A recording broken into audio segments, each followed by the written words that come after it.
Arthur's first sleepover. Arthur was getting ready for his first sleepover. It wasn't until Saturday, called Mother. Come in and eat your breakfast. Father laughed while he read the paper.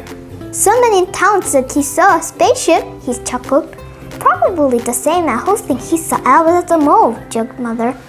I don't believe in aliens, said Arthur. Well, the National Recorder does, said DW, and they will pay a lot of money for a picture of one. On the way to school, the girls were talking about the spaceship. Arthur wanted to talk about his sleepover. We can have the sleepover in my tent, said Arthur. You wouldn't catch me out in a tent with these spaceships landing, said Muffy. Bad news, said Buster. My mom thinks I'm too young for a sleepover. I can't come. But you have to, said Arthur. It's my first sleepover and you're my best friend. Why do they call them sleepovers, said Francine. No one ever sleeps. In the afternoon, Arthur told his mother about Buster's problem. Well, I will see what I can do, said Mother. Arthur crossed his fingers while she dialed. Buster's mom did all the talking. Yes, no, of course not, said Mother. Absolutely, good talking you the two. Bye. Martha smiled and nodded her head. Yes. Hooray! Cried Arthur. Does Buster's mom know about the spaceship? Asked DW. I saw a flashing light from one today. I think that was the pizza shop sign, said Mother. Saturday morning, Arthur was outside making the tent cozy for his sleepover. It smelled like help too. I was just thinking, said DW. How do we know you are our real parents and not aliens in their bodies? Did you brush your teeth? Asked Father. And pick up that mess in your room, young lady, said Mother. Okay, said DW. They sound real to me, said Arthur. Arthur was looking for his flashlight when Buster and the Brain arrived. It was here a minute ago, said Arthur. I wonder if you will see any aliens, said DW. If we do, said the Brain, how will we communicate with them? Forget about communicating, said DW.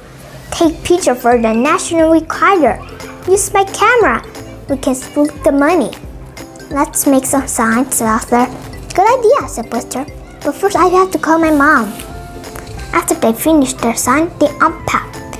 I brought a few snacks, said the Brain. I brought a rubber snake, said Arthur, to keep DW away. What did you bring, Buster? Says my baseball card, said Buster, and my blankie. Do you think we really will see aliens tonight? No. Do you? Said Arthur. Highly unlikely, said the Brain. The boys forgot all about aliens. They were too busy telling jokes and trendy baseball cards. Pillow fight, screamed Buster. Quiet, said the Brain. What's that sound? Footstep, whispered Buster. And they are getting closer, said Arthur. Oh! Pizza delivery, called an unfamiliar voice, complete blank of the sleepover parents. Everyone laughed. I was stuck freezing, said Arthur. I almost wet my pants, said Buster. Before they knew it, they heard another voice. Lights out, said Father. It's after 9, bedtime. Already, said Arthur. Thank you for the pizza, sir, said the Brain. You're welcome, said Father. Good night. Good night, said the boys sweetly. As soon as they heard Father go back into the house, they shot out of their sleeping bag like cannonballs. I heard bedtime, said the Brain. Well, I didn't hear sleep time. Let's tell spooky stories, said Arthur. How about cards, suggested Buster. Just as it was Arthur's turn to go fish, they saw the flashing lights. They dropped their cards. It got very quiet. Aliens, whispered Buster. I don't hear any footsteps, whispered Arthur. Of course not, said the Brain. They haven't landed yet. Let's flash it again. They are headed for our tent. Run for your life. No one could find the flash. Help, screamed Buster. Let me out. The tent collapsed. That didn't stop them from making a run for it, but the large maple tree did. Ouch, said Arthur. I'm calling my mom, said Buster. Look, said the Brain. The lights are coming from our house. I think I know this alien, said Arthur. It's from the planet DW. Arthur noticed the things they used to make signs. That gave him an idea. Let's put our tent back up. I think I know a way we can teach the little space creature a lesson. Later, Arthur crept quickly into the house. DW was in her room laughing.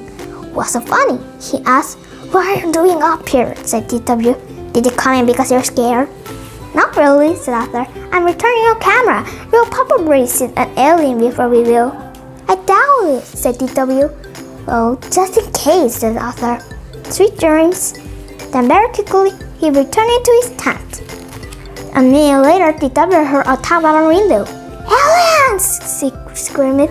She screamed so loud it woke up everyone in the neighborhood.